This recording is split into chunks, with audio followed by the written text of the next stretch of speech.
Apollo Brown, producer representing Detroit. I am Ras Kass representing C. Arson, which is in Southern California. You know, I'm fortunate enough to work with people I'm fans of, and I don't just make music with anybody. I don't just give anybody my beats. I got to know who you are as a person. And, you know, we got together, hung out. You know, this is a good dude right here. And we made music. Reinvent. What's the mathematic pi? What's humble pie? Think about it. Anunnaki, chocolate Darren Aronofsky. Word in my balls, shining like Swarovski. Never needed swag, politics, or paparazzi. I'd rather knock a foxy chick, pop the stop on Nazis. Hot by proxy, I rhyme with the greatest MCs. Pandemic, this the latest disease. No skills, million rappers claim they trapping with keys. So I swing across bars like the flying trapeze. SoCal, where I was conceived, another LA king. The meek die on their knees, cause of greed. Mama used to read Proverbs 16. The original title, it was called How to Kill God. So, basically iTunes and other media outlets said, fuck you, never gonna happen. So we had to go back and change the title. Kind of last minute. I think Apollo came up with Blasphemy. Yeah, but to be, you know, the first song on the album is still How to Kill God, so potato, potato, I don't really give a shit. And it's really a metaphor anyway. So if you look at the artwork, I think it really helps explain why it's called Blasphemy. You know, it's the American flag. So, you know, for me, I look at both titles, How to Kill God or Blasphemy, as two sides of the same metaphor. We live in a country that says land of the free, home of the brave, but they stole it from Native Americans and lynched us, you know, us as black people, up until very recently, and still kind of lynch us in the penal system. So that's the blasphemy of it, that we kind of live in a, you know, there's a lot of hypocrisy in our society and in our country. You know, I'm happy to be here, don't get it fucked up. Definitely don't want to be somewhere else. I like it. There's a lot of hot chicks and running water and all kind of shit, so fuck that, I'm rolling. But you know, but that was the concept, man. It was, you know, I believe in the creator. I'm not here to blaspheme the creator. I think that some of these books and how people practice certain worship of certain religions is the blasphemy.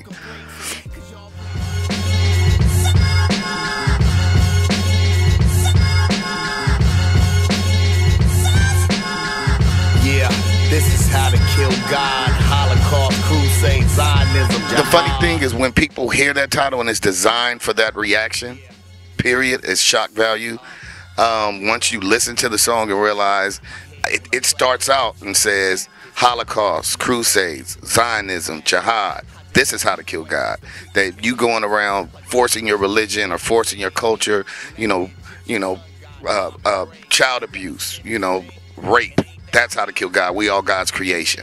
So, you know, once you get past the initial shock, and as I want to challenge people, that's the whole goal of creating stuff, is that, you know, look a little further than the obvious, you know, and give the song a record. And if they don't, then, you know, it's really their loss. So I'm not really concerned about the people that don't listen to it because of the title, because very few so far, like mostly what I hear is that, you know what I'm saying? Like initially I was shocked, and then I hear you say, you know, treat people with respect, have dignity, we all God's creation, show some love, don't be a hater. Hate is hurting God's creation. That's how you're killing God, you're hurting God. You know what I'm saying?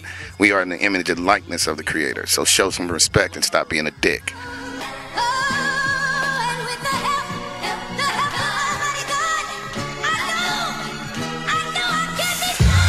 Giving religion with no proof. I don't feel like I'm really overly qualified to do that. I believe this, man. If your soul's at stake, don't believe a religion because your mama taught you, or her, because especially with black people, we have to ask this question: who taught your mother her religion? Her mother. Then who taught her? Blah blah blah. Then you track it in about 6 generations in, a person that sold you and beat you and called you a nigger taught them that. So you need to figure out. For Khalid Abdul-Muhammad used to say an amazing thing before he died. He said, if a man won't treat you right, why would he teach you right? So we got to go back and do a little more investigation, especially if, that's what I say in How to Kill God, if my soul at stake, I'm going to collect data. I'm going to do some research, because if we all have to answer after all this is said and done, I don't want my excuse to be like, well, my mama said that I should be, what about the devil worshiper? You know what I'm saying? Same thing with any religion that you believe in. I think they're all a place to try to get to the creator, but the creator is bigger and greater, at least in my opinion. I don't want no God that can only get to me through one book. If he made everything, how the fuck is the one book the answer?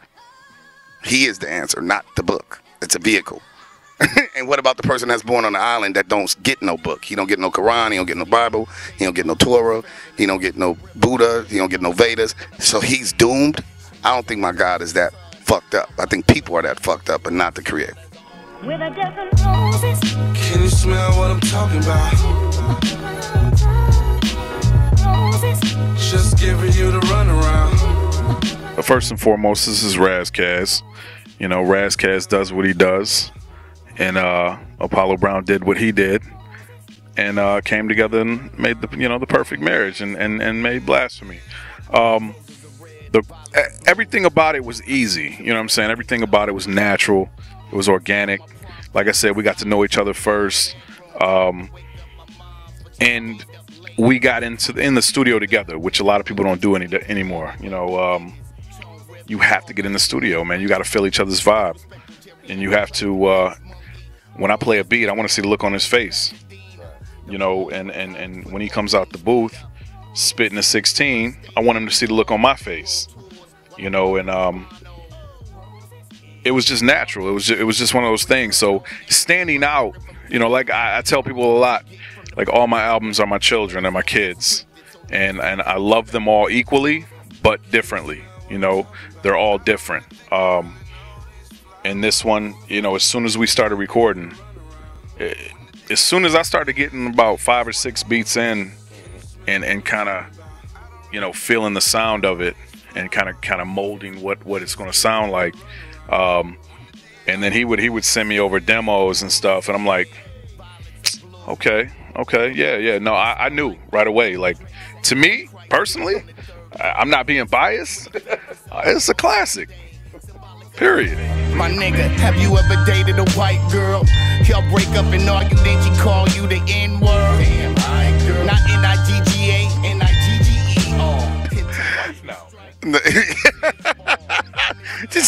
She has 7 of my kids right now. I'm just kidding. No, no, it's real shit. Like, it's a question, and we had that conversation. I was like, and that's why I said, my nigga, have you ever dated a white girl? Y'all break up and argue, then she call you the N-word. Damn, all right, girl, not N-I-G-G-A, N-I-G-G-E-R, to entice you to hit her. But the point of it is that I knew she didn't mean it, but she was trying to say something to hurt me. But then I just analed you 2 days ago, girl. So you have to give that, your dad's you got to kiss him on the cheek with my dick in her mouth. You know what I'm saying? So I was like, you got to understand the motivation of people, and that's why I was kind of posing it as a question. Like, if I would have fed into that, it was her trying to be a hater and trying to play as low-hanging fruit. Like, you embarrassed yourself, and now I'll never fuck with you again. And that's what happened.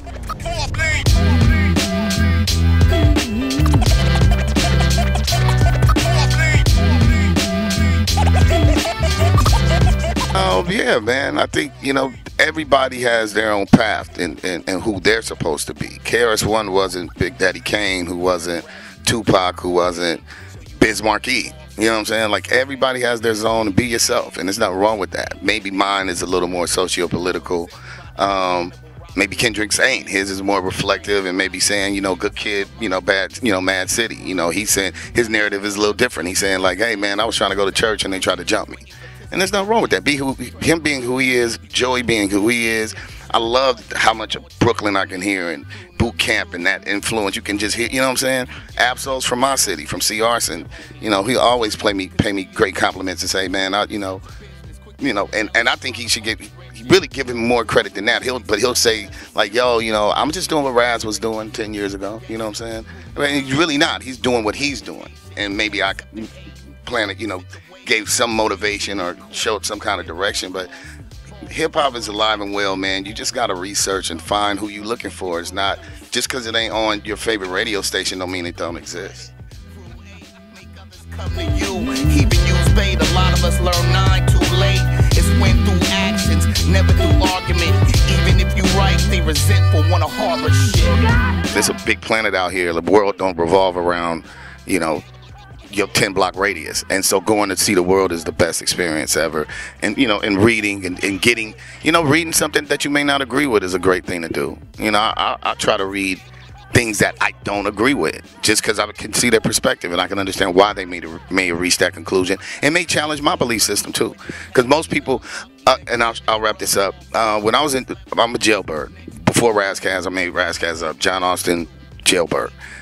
Juvenile hall, CYA, all that. I'm good for that.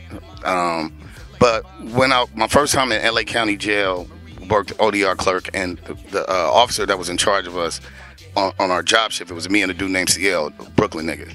And the officer he played a fiddle. He was like a southern dude, and he said, and I wrote it down, I never forgot, he said, I tend not to learn things because it gets in the way of what I choose to believe, which means he had already closed his mind. He wanted to believe blacks are an inferior. He wanted to believe what he wanted to believe, and he refused to learn anything other than that. And then as he observed us, he started realizing, like, these dudes is really smart, man. They're actually good people. He just assumed we all in there for raping a white lady and, you know, smoking crack. and he realized we showed him something different. We helped change his perception, but he basically had already closed his mind. And that's, you're dead. If you can't learn something new every day, you might as well kill yourself. Next rules of jewels, stay exclusive as fuck. Don't be a regular last asshole leaving the club. 17, stay unpredictable. 18, never isolate yourself. I mean, first, you know, starting with Blasphemy, you know, we're gonna finish out this press week. We're gonna go shoot a couple more videos next week. Take a few more snapshots, couple pictures and stuff.